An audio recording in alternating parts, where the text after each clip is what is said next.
It's time to get your morning started with the news you need to know. News update. This is what's trending with DJ and PK. We have a trade in the NBA in August. What is going on? This is like golfing on Christmas. This is like snow on the 4th of July. What are we doing here? Peyton Watson to the Cavs. Max Strus to the Clippers. No idea what the Clippers are going to look like. I mean, assume Kawhi Leonard's gone. That's crazy. Feels like a team that's the Jazz can catch. When you think, okay, how are they going to get from 15 to 10 and get into a play-in? How are they going to get to 7 and have a good chance to advance in the play-in? How could they possibly get top 6 and avoid the play-in altogether? Who can they catch? The Clippers have got to be on that list pretty quick. And I don't know what they're going to look like. But Max Strus, there you go. And then Watson to the Cavs. For the Cavs, feels like they hit a high water mark. Got to a conference final. Feels like Atlanta getting to a conference final a decade ago with Paul Millsap. This is it. We've done everything. We're maxed out. We hit our ceiling. Now what do? The Cavs, who struggled to get to a conference final, they do it, and then they just get absolutely worked by the Knicks. So, do something different, do something bold, do something aggressive. Peyton Watson's going to sign a 4-year, $88 million deal with a player option and a trade kicker to join the Cavs. As part of this multi-team deal, Denver gets a 2031 Cavaliers first-round pick and a 2032 Sacramento Kings second-rounder. That sounds good, but with these new lottery rules, if these are the new lottery rules when we get to 31, who's to say we won't have another set of lottery rules? Maybe they've set themselves up, or maybe Cleveland will be terrible and they'll end up drafting 15th with that pick. Total roll of the dice. Maybe they'll really hit at 15. Maybe they'll get their mid-first rounder, Giannis, Kawhi Leonard, Karl Malone, John Stockton, whatever. Who knows? Victor Wembanyama is named captain of France's team for FIBA qualifiers. I'm pretty sure France is going to qualify. The talk with France is not just qualifying, it's are they good enough to beat the U.S. and win gold? Have we finally gotten to the point where someone could beat the U.S. in the Olympics because they're really good, not because the U.S. is bad? The U.S. has lost a couple times historically. Okay, 2004, that was a mess. They had to redo the way they did things, and it has worked for a generation, but now we're 22 years later as the world finally caught up. Having Big Vic is a good start, and they got some quality behind him. But that's still a year away for the World Cup and 2 years away for the Olympics. Celtics owner Bill Chisholm says the best brains in basketball convinced him to trade Jaylen Brown. I don't think you have to have that good a basketball brain. That felt like a big old money deal right there. Like you just can't pay two guys the supermax and put enough of a team around them. There's just not enough money left. It was a weird deal, but it's going to be great because now we can't take our eyes off Philly. And there are plenty of people who think Philly's going to be great, and there are plenty of people who think Philly's going to crash. Those guys aren't going to get along. I think what's going to help them get along is load management and injuries. There's no way they're going to satisfy those 5 guys. I know. They're not going to have to. Most nights are going to have 3 of them available, and it's going to work out just fine. But by just fine, I didn't say it'll work out great. They better get to a conference final. If they've got to speak of Cleveland finally getting to a conference final. How about Philly finally getting to a conference final? You know, it turns out when you hit Stockton Malone, you think it's your birthright. You go 5 times in 7 years, you think it's easy. It turns out it's not that easy. The Jazz have gone once since 98. And they haven't gone at all. I mean, basically, it's going to go to 2 decades here, right? It's coming up on 20 years here. Yeah, it's hard. But Philly ought to do it now. Now, past that, let's see how healthy they are. Let's see who they're playing. I don't feel like penciling them as a champion is a slam dunk, and that's probably making someone somewhere cry. But too many things can happen. Ask Oklahoma City. They were viewed. San Antonio's coming, but Oklahoma City's a slam dunk. And Oklahoma City lost to San Antonio, who lost to New York, and nobody saw that coming. Literally, Knicks fans didn't see that coming. That's why they were so happy. DJ and PK. #NFL. Man, it's love. But listen. I honestly, guys, none of that stuff even matters. Yeah, I think you all should want to report something positive. You know, asking the question is going to turn negative. So let's not get into that. And let's keep everything positive. It's love my way, and just move forward. That's all. Be able to go against the Texans defense, which is also a top defense in the league. Go against them, be able to get some reps with the ones against the superstars on their defense. And then obviously their twos are fantastic as well. We got so much work, whether it was move the ball, first down, third down, red zone, 2-minute. There were so many situations, and I believe overall it was a positive day. There were plays that I loved and plays that I wish I had back, but in reality, that's a lie. I wish I didn't have them back because it's a growing experience, and it's practice. It's practice, and this is what I love, and it's just a beautiful day to play football here, and I'm so happy I have so many things to learn from today. That's just too much positivity this early in the morning. I can't handle it. I made mistakes, and I love it because I get to learn from it. Okay. I think it comes down to authentic, and we're not around him enough to know, and we can giggle or, you can love it or whatever. For the players who are in the huddle with him, on the sideline with him, in the locker room, is it authentic? You can be a different dude and win, and he's different. I mean, there's just no way around it. That guy's different. That's Fernando Mendoza, the Raiders quarterback, the number 1 pick. You know what? Eli Manning was different. Peyton Manning was different. Eli, such a dry personality, so quiet. And I just heard Strahan talking about it. And Strahan was looking at him like, what do I got to do to pump this guy up? This guy isn't wired right for football. Strahan's high energy guy, leader, far more typical. And then he came to the conclusion, I don't have to say anything. He's just wired different. But on third down, he's locked in and ready to go. So I don't have to worry about him. He can play. And he'll compete. And that's the thing with Mendoza. Authenticity. That's really who he is. And it gets him played at a high level. Everybody will roll with it. It's kind of goofy. It's kind of different, but okay. And speaking of goofy and different, A.J. Brown on his love for the Eagles. Come on. You guys need to report something positive. I've been told that before. I nearly threw up in my mouth. You know what we report? We just report what's happening. We report what you tell us. If you are going back for your 10th season with the Eagles, and you loved Jalen Hurts and hugged him every time he came off the sideline, you know what people would report? He's coming back for the 10th season with the Eagles, and everybody loves him. And he loves Hurts. These guys are hugging after every touchdown pass, after every first down catch. They love each other. But if you want to trade and you go to a new team and you're grumpy and you say stuff on your way out the door, and then people report you're like a lot of other talented, very talented, high profile, but hard to work with wide receivers, that's what they're going to report. You should report love because you should want to report the positive. I don't want to lie to people. Alex, I'm 3 years younger than you. That's stupid. Why would I say that? I'm clearly not. Stop lying to people. Stop lying to yourself. You're way on the young side of this business, and I'm now on the old side of this business, and there we are. But you know what we're going to do? We're going to have a good time until somebody comes in and splits up what is obvious a dynamic duo and will be a tremendous trio when PK returns from whatever awesome vacation he's on. I don't want to give it away, but he's planned a good vacation. We'll just leave it at that. Fine. It's an old story with AJ. I mean, could you even name all the high-profile wide receivers? Back when you were a pup, wait a minute. Yeah, you were born. There was a wide receiver who was really good who held a press conference in his driveway after doing sit-ups. How weird is that? That video's out there somewhere. If you haven't seen T.O. doing sit-ups, I'm ready to go. He's doing sit-ups and the media's all standing around him. And like, why aren't they being positive? Well, the dude's doing sit-ups in his driveway. If they could talk to him while he was doing sit-ups in midfield, they would.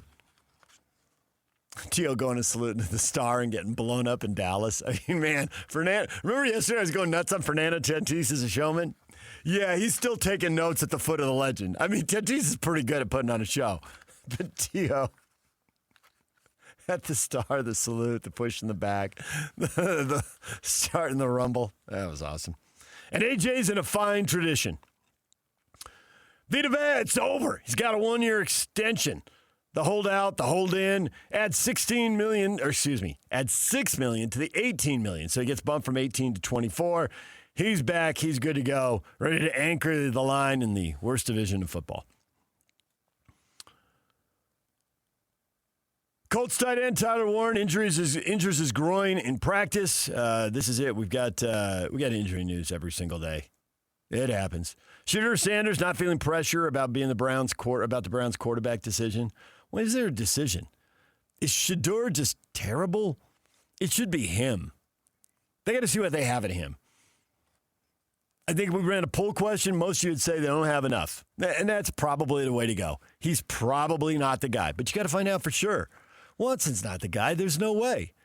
And there's going to be a good quarterback class coming up, and the Browns could easily have a lousy season. And then they'll draft their guy. And they'll move on from all this collection of quarterbacks they brought in. But on the off chance he is the guy that he's going to develop and they're going to hit and he's going to have a breakout year, play him and find out. If he has a breakout year, you got your guy. If he's terrible, you got your high draft pick. I don't see why they go any other way. Are they afraid he's going to be pretty good? Go 9-8, but he's not really the guy, but then they're stuck with him? Is that it? So they go with Watson? Because Watson can't possibly be the guy, right? That'd be like, not just comeback player of the year. That'd be like the all-time comeback player. Vic went to prison, so there is that. I was going to say, what quarterback has fallen further? And Vic did a pretty good comeback story. That guy humbled himself, got in no more trouble, just admitted, man, I stacked mistake upon mistake, and I've had a lot of time to think about it and turn it around. That was a really good comeback for Vic. Watson's the only thing that come close to that. Holy cow. I can't believe Watson might win it. Maybe they're just bluffing all along, trying to create pressure. I don't know. It's Cleveland. We shouldn't try to figure out logically what they're doing. It's Cleveland. They're in a vortex there somewhere. It doesn't make sense. Will Howard drew a lar to get all of the Steelers quarterback reps versus the Jets. Again, find out what you've got. And then, we know what you're going to do. You're going to play the oldest guy in the league. That's what you're going to do. Run Aaron Rodgers out there. See how it goes. It's another team that ought to be trying to draft a franchise quarterback next year. DJ and PK. Hashtag college football.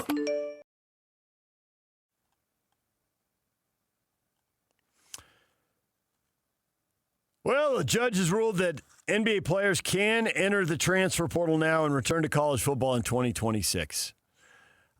Now, you won't believe this, but there was a time that the rules in college football were not made by judges. They were made by an organization that was represented by 4 letters. It was called the NCAA. All the schools got together. They formed a national. It was a national athletic association of colleges, so it was the National Collegiate Athletic Association. And they made rules, and people followed them. And now, you just go to a judge. Hey, I've been in a pro camp, and I want to go back and play college football. There's a Ron Boone drop in there you would play. Oh, hell no. But now, yeah. Oh, okay. Waylon Lapa'ahu from South Jordan.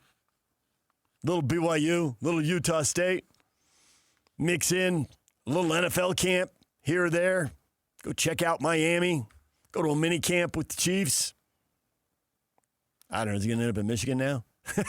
What's going to happen here? Who's got the most NIL money? Who's got roster spots? No. There you go. Yeah. You can't go to camp with the Dolphins and the Chiefs and go play college football. Wait for it, people. Place your bets. I'm sure, what are those services called? What are the gambling services online? One of them. The prediction markets? Yeah, one of the prediction markets is probably trying to figure out right now. BYU, Utah, Michigan, what's he going to do? Stand by. Well, we'll find out. Hey, judge said it's okay. All right, there you go. Ex-Ole Miss starters have been granted a restraining order. They're going to get a 5th year. So who's got roster spots? That's the one rule that seems to have held so far. You still have a limit on how many scholarships you have, how many roster spots you have in college football. There's one guardrail out there. Just one. That's it. No guardrails, plural. Just one. Miami running back Jordan Lyle allegedly drove 130 miles an hour while evading a traffic stop ahead of arrest. You watch too many movies. You're not speeding away from cops. Don't do it. See, they have a thing in their car called a radio, and they're going to call ahead to other people. And they got you on traffic cameras all over the place. So they got the make, they got the model, they got the color, they got the license. But just stop. Just pull over and take your ticket. What are you doing? But again, if you were thinking logically, I mean my logic, trying to apply it to Browns and people doing 130 miles an hour.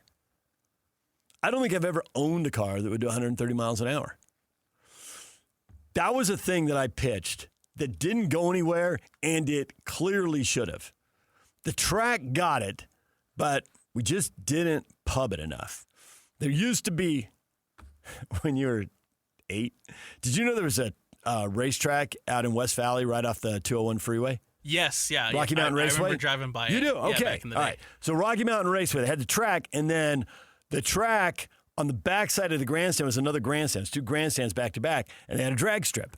And you could go out there, and I think it was like one Friday night a month, and you could, they'd time your car. You paid whatever, and then your street car, you'd go out there. And I always said we should, as a TV station, we don't have them anymore, but they used to have satellite trucks. We should take our satellite truck out there and see what it did. And we should make a deal of like taking station vehicles out there and pubbing it, and just, you run in some goofy squirrel on water skiing anyway, and then for the kicker, it might as well be, some photographer having a good time trying to floor it in some 8-ton satellite truck. That'd be hilarious.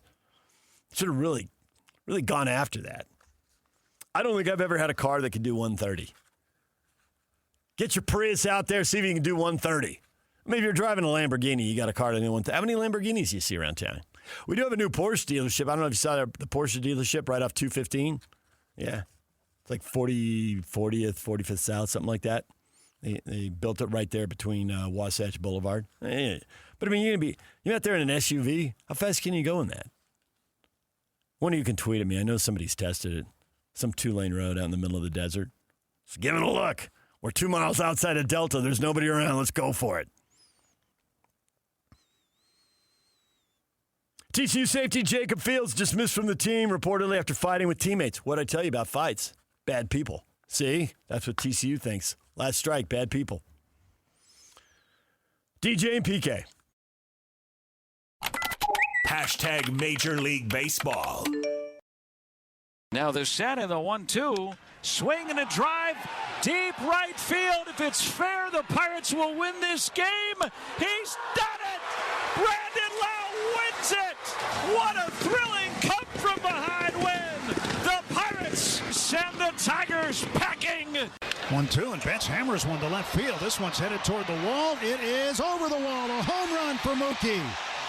A line drive shot, home run number 16. But I got a nice letter from Mr. Wayne saying that I was fired gently. Next pitch to Carson Bench, lifted in the air, left field line, inside the left field foul pole, gone. 2-run home run, Carson Bench, just fair the other way, just over the left field wall, and it's 2-0 Mets in the bottom of the 4th inning. Mets go on to beat the Padres 4-2. Always awkward to be doing some interview and, there's a big play. Oh, sorry to interrupt our conversation.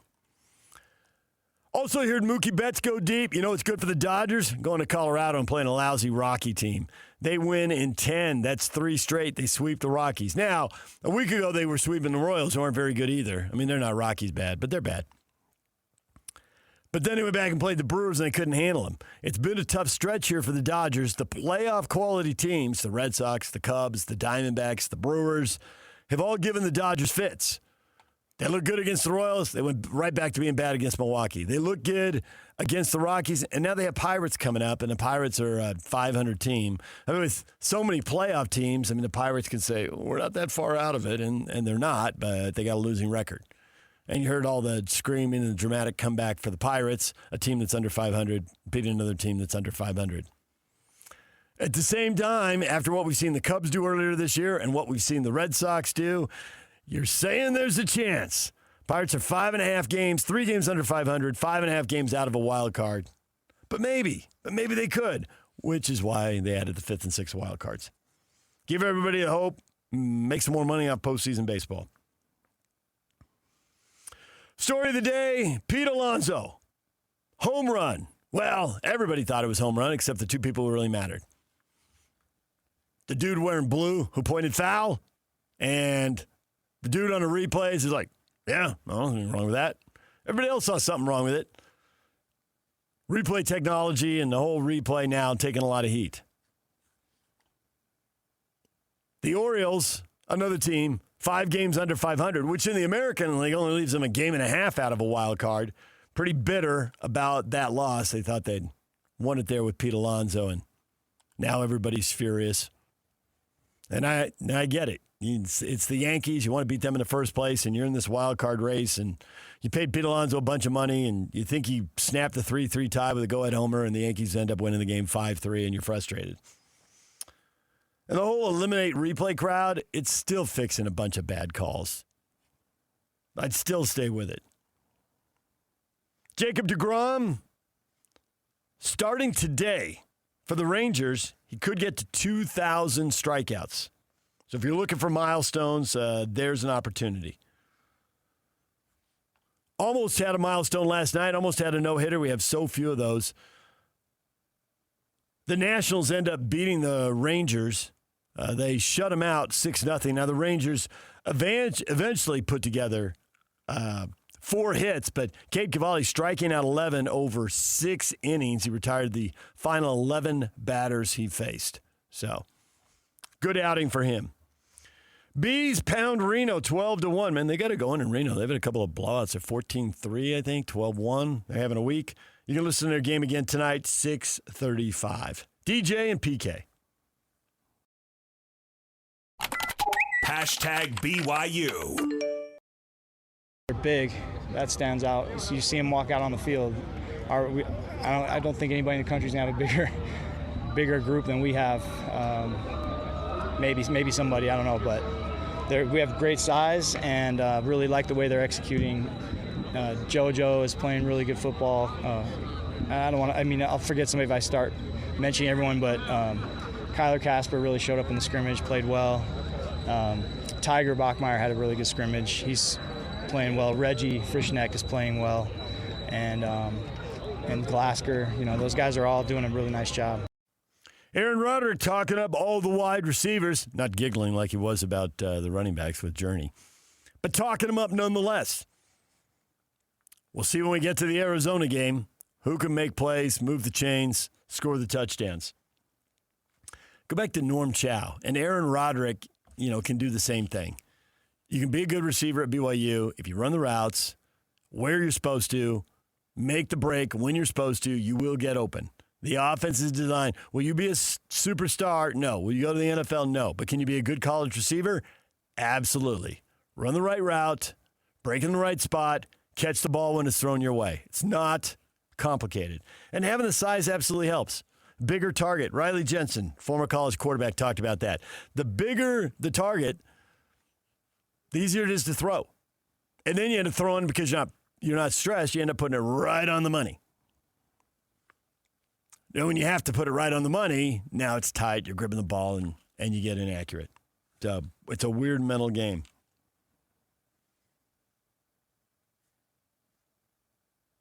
Other BYU news, Waylon Lapa. See, this is confusing. Is that pro news or is it college news? I wanted to put it in the NFL. You want to put it in college. I want to do it because he's been in the pros. You want to do it in college. Neither one of us is wrong. This is how confusing it is. Nobody knows. Dude was in 2 NFL camps. Why is he in the BYU segment? He ought to be in the NFL segment, but he might be going back to college. Will he go to BYU? Will he go to Michigan? Will he go to... Wait, I feel like I've talked about this. And things we've talked about, let's talk about Keba Kate again. Let's switch to basketball. He's going to be in the portal. Just wake me when you get to the season. They need some more bigs. How can he do this? I don't know. There's no rules. I thought he was gone too. Whatever. Okay, fine. Wake me when you get to a game. Whoever's in uniform, let me know. I don't have time for it. I'm watching baseball pennant races. I'm anticipating the football season. I don't have time for these guys who change their mind 17 times, whatever. And you know what? If that's how they get the most money, well, those are the rules. So change your mind 17 times. Good for you. DJ and PK. Hashtag RSL. Back to the corner of the 18. Looped into the area, the header, and Dallas doubles the lead. A second goal, 20th minute. Dallas taking it to RSL. It's Musa with a header, his 15th goal of the year. To Caliscan, back to Sanabria, to Luna. Luna to Caliscan in front. It's Giavogi, and he scores! What a buildup by RSL down the left side. And Giavogi from right in front of goal, about 8 yards out, buries it. Salon's waving at the crowd, and it's 3-2. Back to Giavogi in between the lines, racing forward, 4v3. Giavogi out wide, Saba clipped in, Luna, header, yes! Diego Luna heads it down up high and into the top left corner. And it's 3-3. Running at the corner of the 18, across the top of the 18, a shot and a goal! Dallas does it! 4 minutes of stoppage time shown, and Dallas takes the lead. There is the 7th goal, and it's Dallas against the run of play. Real Salt Lake made a mess of that one and lost to FC Dallas 4-3. Down 2 goals early, down 3-1. How could this happen? And they had chances. They had chances to score, which I get. And when you have chances to score and guys don't finish, and Yedlin had a chance, and, you know, not the shortest, but one of the shortest guys in the field with a header on the back post. They had guys playing out of position, guys that play in positions they haven't played in a long time. Yedlin didn't finish. Caliscan didn't finish a really good chance. Pablo Ruiz nearly scored, but that was a really good save by the Dallas goalkeeper. But we all look at offense, and you can't give up 4 goals at home and think you're going to win and then complain about the chances you didn't finish. Because Dallas scored 4 times. It's not like they only had 4 chances, and they finished them all. Musa, who may end up being the leading goal scorer in the league, I hate to rule out Messi. That might be a stupid thing to do this early, but that's 16 goals for Musa now. He's on fire. He could have had a 3rd goal. He got stopped on one-on-one with the keeper. Cabral came off his line and made the save. There's too many mistakes, but you're playing your 2nd or 3rd choice guys at multiple defensive positions, and then you give up too many goals. And they ran the same lineup out there. I thought they were going to rotate it a little more. Now, they can't rotate it a lot more because they're running out of guys. I mean, there's no options. But one option I thought was to play Pablo Ruiz, and I thought he played well when he came in. And I thought, start him. He's not as worn down as the other guys. He hasn't played as many minutes, and he's playing with a chip on his shoulder right now. Will he be the best player in the long run? Yeah, I don't know. I don't know if he can get back to that form he had 3 years ago. It's been a long time. Maybe he can. But I think in the short run, he can give you something because he's mad, he's angry, he's relieved he's playing again, he's happy to be playing again, he's furious he's not playing more. He's got a chip on his shoulder. So I like the way he came in. But you're asking a lot out of Arias, a center back who's never had to play a string of games like this. Philip Quinton's playing out, and his, he wants to run faster, but he can stay with some guys. He's not the slowest guy, but he's not the fastest guys. Some of the faster guys are going to blow by him and give him problems. And you're pushing Yedlin up high. I mean, if you stand next to DeAndre Yedlin, the first question is, do you think this guy should be scoring headers? No. Why didn't you put that header away? Well, the keeper saw it coming, and so he was trying to head the perfect ball down to the feet. He got too far on top of it, and it bounced over. Was it great? No. Does it happen? Yes. And then they were tired at the end of the game, and as Pablo said afterwards, they were guarding space. And space doesn't score goals, players do. And they didn't step to a guy when one of their teammates got beat. And where's the help? You're supposed to be playing off somebody's shoulder. You get taught that when you're 10 years old. So you pay the price. They've only got 2 points in 5 games since the World Cup. They've only got 3 points in their last 6 games. They've dropped from 3rd place to 8th place. Pablo Mastroeni did say afterwards, and with full Kyle Whittingham, yeah, we got problems. Yeah, Gozo's gone. And Booth is hurt, and now you're playing your 3rd and 4th choice guys at that spot, and nobody cares. Nobody cares about your problems. He was in full Kyle Whittingham mode. And they are looking, he said that Kurt Schmid, the chief soccer officer, we've had him on the show, is in Europe right now looking at players. I've heard one of the countries he's in, and I guess that might give away what player they're pursuing. I don't really think it's a secret among agents, but whatever. Honor the secret. But also, I don't know. I mean, he's over there. He could be seeing 2 or 3 players. Who knows? It's Europe, man. You drive 50 miles, you're in another country. So who's to say?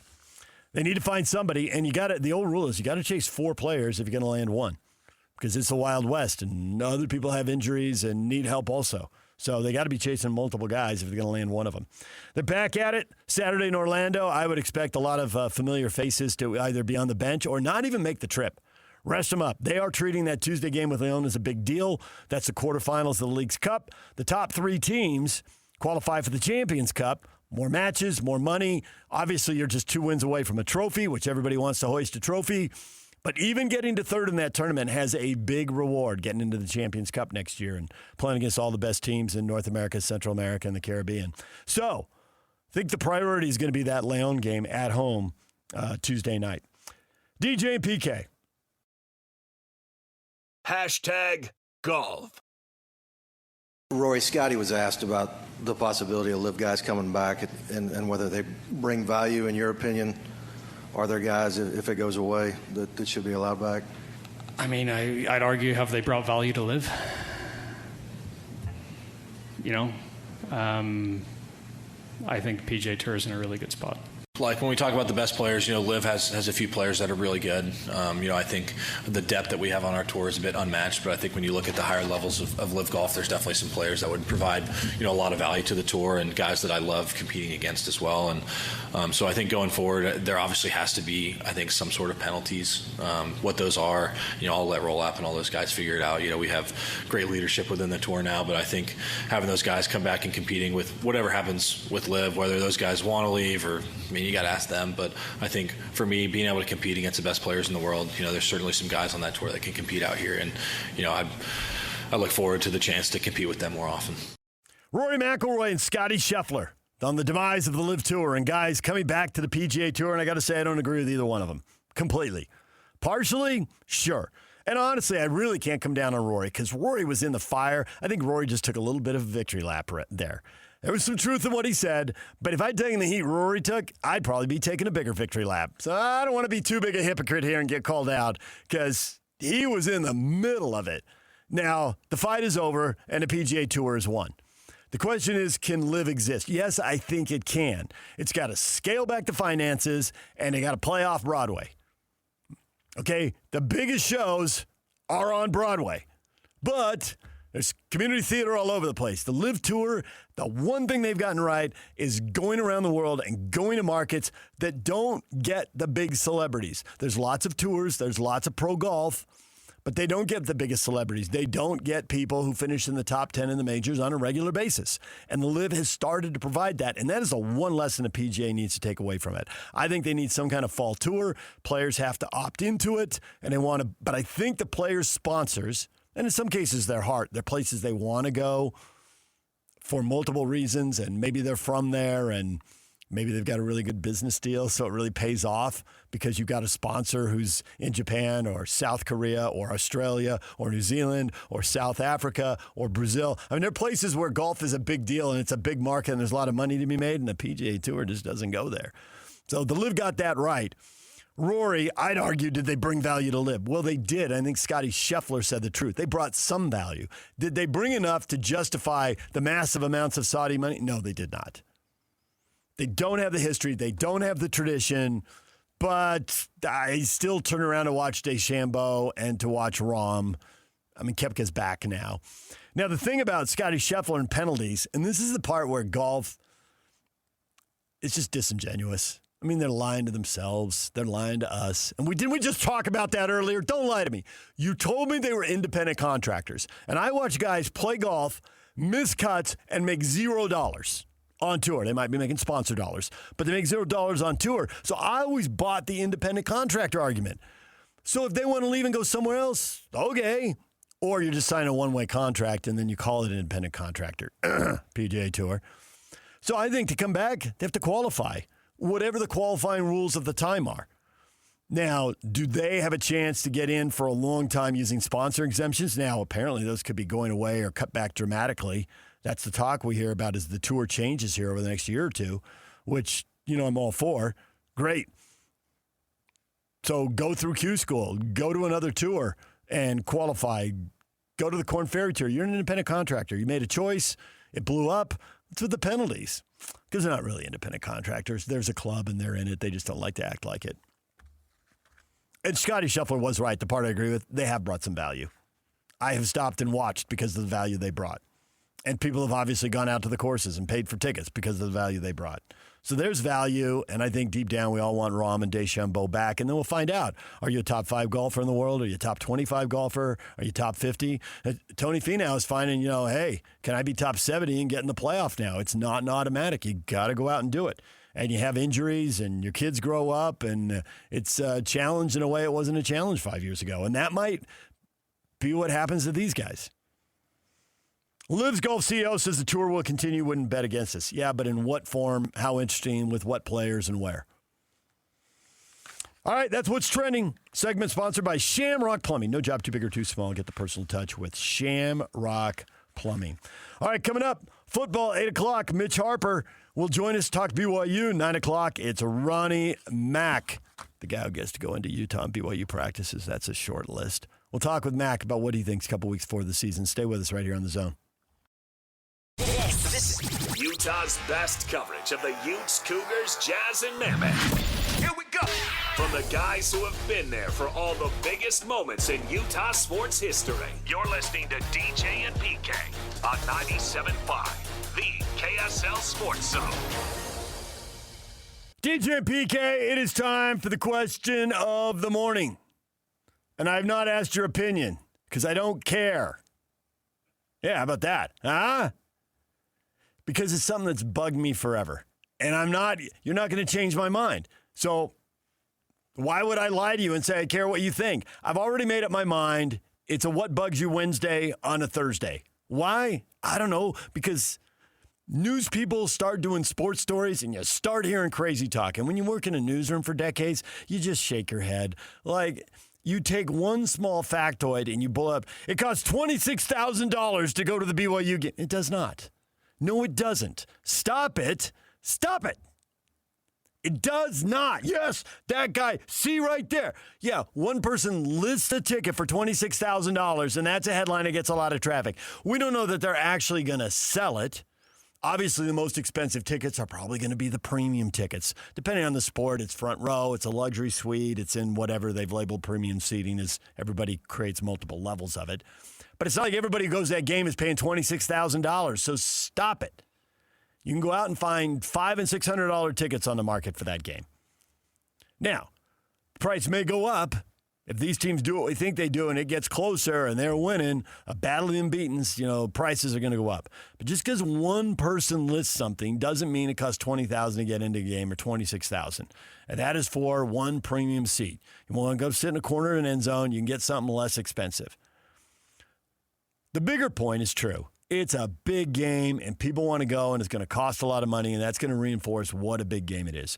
You got two huge fan bases. You got two fan bases that are not limited by geography. They are not limited by who has walked the halls or taken the online classes. Religion's a factor. There's people in every corner of the country who want to see both of these teams. So to play each other, it ought to be expensive. And a lot of Notre games are expensive. And this one, going to another website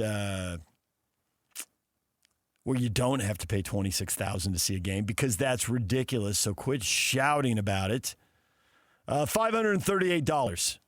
SeatGeek.com for Notre Dame BYU tickets. Still a lot of money. And when you look at other games, like the Wisconsin game at Lambeau Field, $300. Obviously, Wisconsin's been down. Here's a good example. Premium tickets for Rice at Notre Dame, not a marquee game, $337. Get-in price, $94. So you see the gap right there.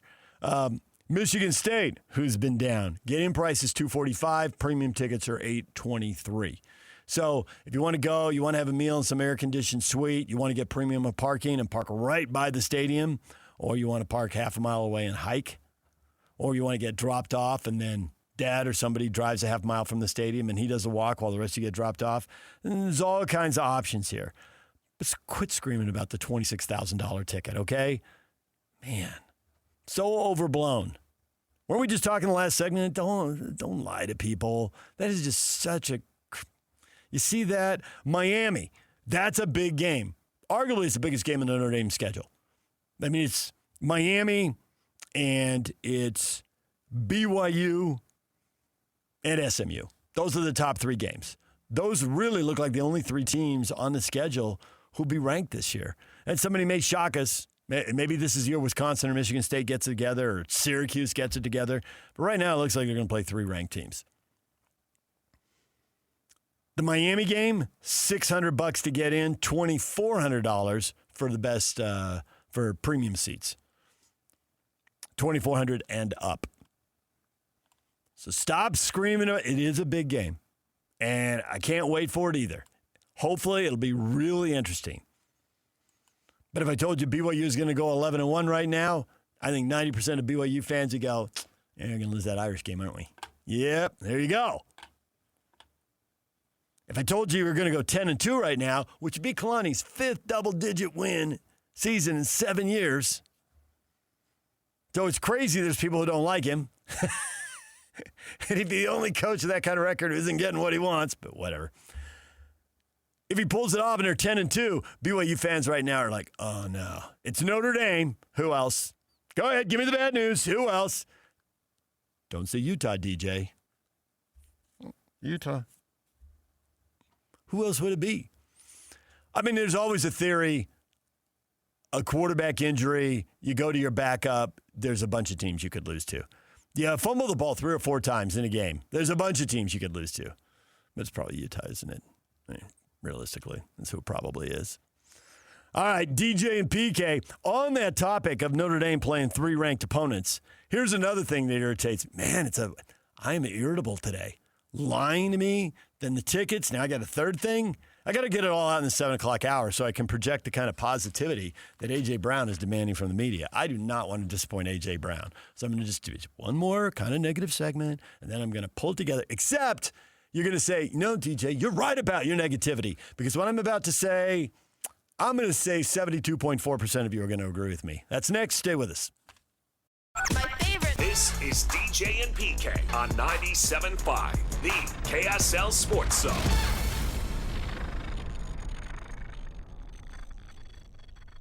Don't get carried away. Settle down, people. That's often good advice. I have often not followed it. That's how I learned it's good advice. I didn't follow it, and things turned out poorly for me. So now I've tried to learn, settle down. Settle down. It's not a $26,000 ticket to get into BYU because one person is trying to make a killing. They haven't sold it yet. Easy does it. And now I have to repeat myself, and it's about preseason polls. I don't want to ban them. They're fun. If you don't do a preseason poll, which the Big 12 doesn't anymore, then someone's just going to do it for you. You know why? Because they're fun. But the thing is, you get too caught up in it, and then you turn it into reality. It's like, whoa. It's fun, but we know it's not perfect. It may not even be good, so settle down. There have always been players who get hurt and wreck preseason rankings. There have always been young players who improve and wreck preseason rankings. Sometimes you're just wrong. You read the room, there's not enough information. And now you throw in the transfer portal. We got guys coming back from NFL camps looking for jobs. Come on, man. You can't possibly predict this stuff. We're still going to do it. You know why? It's fun. We like football. And it's fun to anticipate the season. But now, College Football Report, number of ranked opponents on schedule. Oh, now we're going to start justifying schedule. Well, Texas ought to be in. They played a tough schedule. They played 7 ranked teams, most in the country. Come on, man. It was just for fun. Stop taking it so serious. So I see this, and it really does just go to the point. It says, if you're in the Big Ten or the SEC, you played a tough schedule, and if you aren't, you didn't. And that's going to be used to justify to keep everybody else out of the playoffs. There's 12 playoff spots. And last year, 2 leagues got 7 of them.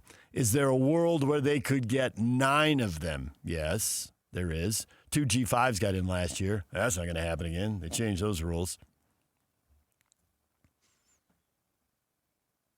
Not going to happen. Right now, there are only 3 teams scheduled to play 7 ranked opponents if I was taking it seriously, which I don't. Arkansas, game 2 for you, Utah. Kentucky and Texas. So Sark's going to be out there.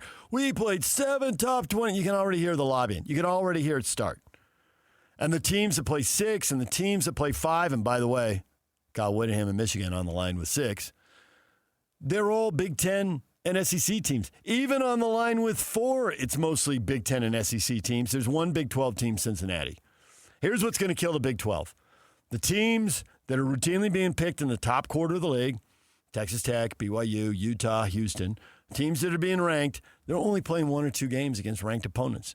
And that's going to be held against them. BYU, Utah, and Houston all have 2 ranked opponents. Texas Tech only has 1. Should Kansas State get it together and have a big year, they only have 1 ranked opponent in their preseason schedule. Maybe that'll change over time. Unfortunately for the Big 12, there are not a lot of opportunities to win marquee games because some of them don't even play a Power 4 team in the non-conference. With the realignment and the Pac-12, Oregon State and Washington State were power games. They were Power 5 games, but now they're not because of the Pac-12's new reorganized lower status. So for all the teams in the Big 12 that scheduled Oregon State and Washington State, I think it's 3, although it might be 4, you had a power game and then it got taken away and you didn't even do anything. You just sat there and it got ripped away from you. That's going to get used against them as much as the lack of ranked teams on their schedule. But mark my words, this is going to come back to haunt them. And there's nothing they can do about it. And it's because a preseason poll that we just do for fun, then morphs and gets treated like it's really important. Settle down. It's not really important. It's just for fun. But the Big 12 is going to get held against it. And the worst part is there are a bunch. I mean, half the league plays 3 ranked teams, but none of those are the teams that we don't expect Baylor to win it.